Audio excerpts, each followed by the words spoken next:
All right, take two. This time Michael's not crawling on me, and I deleted a whole bunch of videos that were taking up space. Anyways, first off, shout out to Blackout. We've been corresponding both on YouTube in the comment section as well as through Facebook, and I'm grateful to be able to have conversations about these topics. I gotta turn the volume down. It's really annoying. So, this video is going to be about the Freedmen issue, but it's going to be a little more calm this time. Last time I was noticeably upset from some of the comments that were left in my direction. Racist comments that were left in my direction because of my skin color. And never once have I, in these videos particularly, disparaged anyone for having black skin. I haven't. So, in fact, what I want to do is I would like to, with this video, to basically give credit to the Freedmen as a part of our history. There's two migrations west of the Mississippi that after we had to leave the Creek Nation. So basically you have the 1820s removal, which is the McIntosh Party, mostly Lower Creeks. Some of my ancestors were there. The Perryman family was there, and I'm descended from the Perryman family. So and there were more slaves owned by the Lower Creeks than the Upper Creeks, most likely. I'm going to hazard a guess. I have to look at the numbers and to be more specific about that. But there's a lot of freedmen that are descended from those slaves who are not on the Trail of Tears. They're still in the migration, but they were not on the trail. The 1836 removal is what they refer to as the Trail of Tears, at least as far as it pertains to the Creek tribe.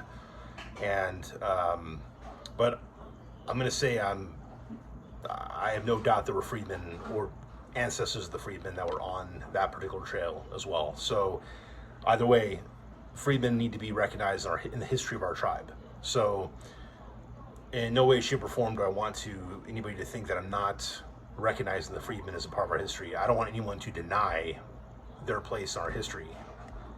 And regardless of what you think about the citizenship issue or the Treaty of 1866, the Creek Treaty of 1866, you know my opinions if you watch my video on the subject. I broke it down pretty good. And again, that treaty was not in the best interest of real Indians. It was far more in the interest, when you think about it, of the freedmen themselves.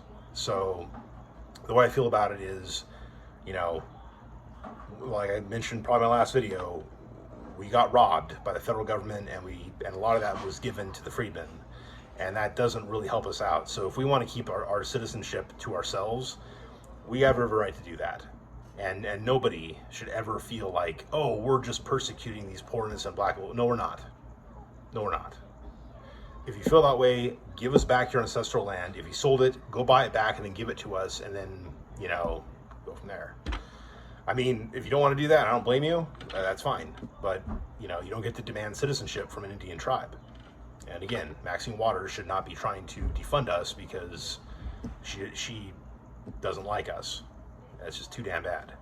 So, anyways, but all that being said, I obviously have a very strong opinion on the subject, but regardless of that, the Freedmen as a group within the tribe at that time, at least as far as the ancestors of the Freedmen, need to have their place in history.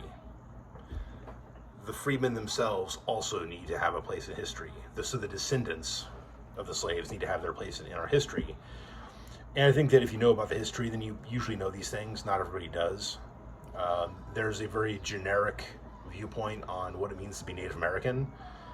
There's a very generic viewpoint on what our history would look like, what the Trail of Tears would have looked like. And unfortunately, these generic ideas do not always encapsulate the entire truth or even look like the way it actually necessarily would have looked at the time. You had Lower Creeks and Upper Creeks that were this skin color right here. Hair color like this, eyes like this, okay? They were not all super dark complected, full-blooded Native Americans. That is a lie, that is a myth. That unfortunately is propagated to this day by members of the tribe. If you look at a picture of my fifth great grandfather Benjamin Perryman, you might say, oh, he looks like he was definitely a full-blood. No, he wasn't. His dad was white.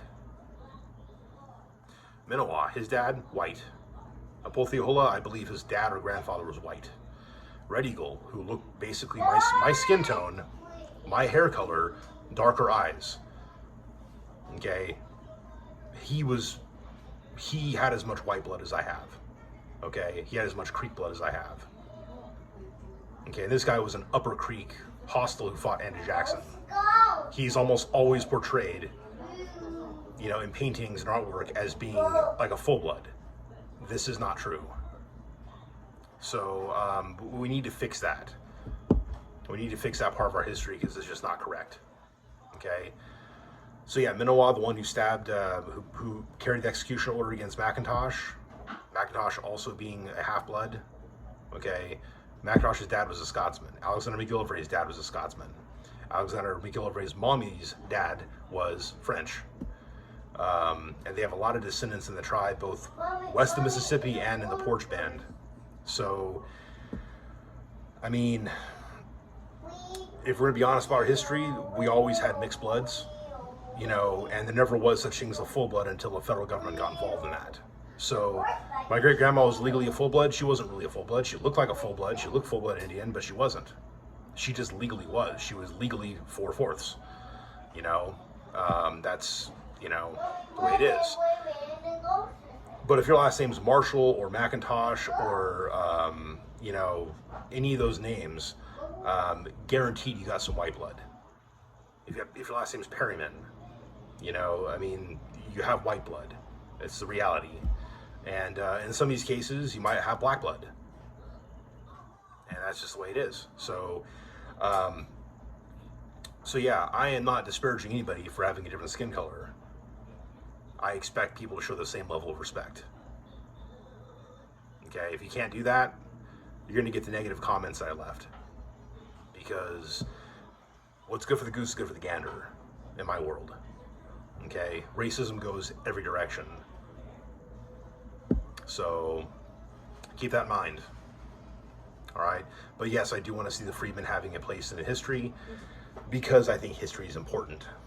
Okay, I think inconvenient history is important, and it is definitely inconvenient for the narrative of the full bloods being 100% right, and then all of our ancestors who did anything great were all full bloods or whatever. That whole narrative is BS.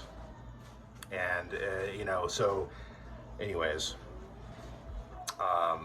so yeah, it does hurt the narrative to say, oh yeah, the Freedmen were there, or, you know, or our slaves were there. Nobody wants to admit that their ancestors had slaves. Nobody wants to admit that their ancestors were slaves. It sucks either way. When you look back in time and look back in history, it sucks. And yeah, I have ancestors that own slaves. Like I said, I'm from the Perryman family.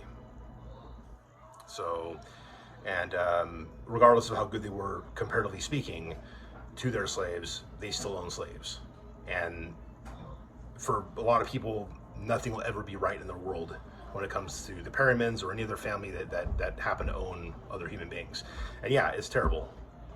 So, but regardless of that, that doesn't mean that people, let's just say newcomers, have a right to acquire citizenship from us if they don't share our blood. And so I'm going to be very firm on that. As long as the tribe is going to be firm on that, and as long as there's going to be any fighting, any demands to acquire citizenship from the federal government, which as far as I'm concerned is a foreign nation than the Creek Nation.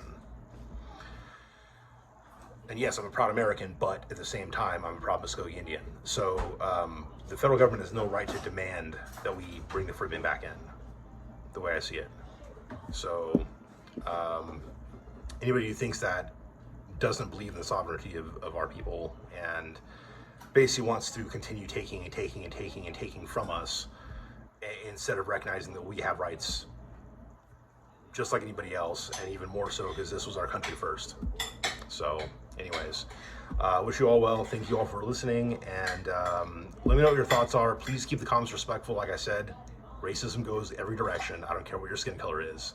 So be nice, and I won't leave any negative videos. So, all right, guys, you take care. Mado.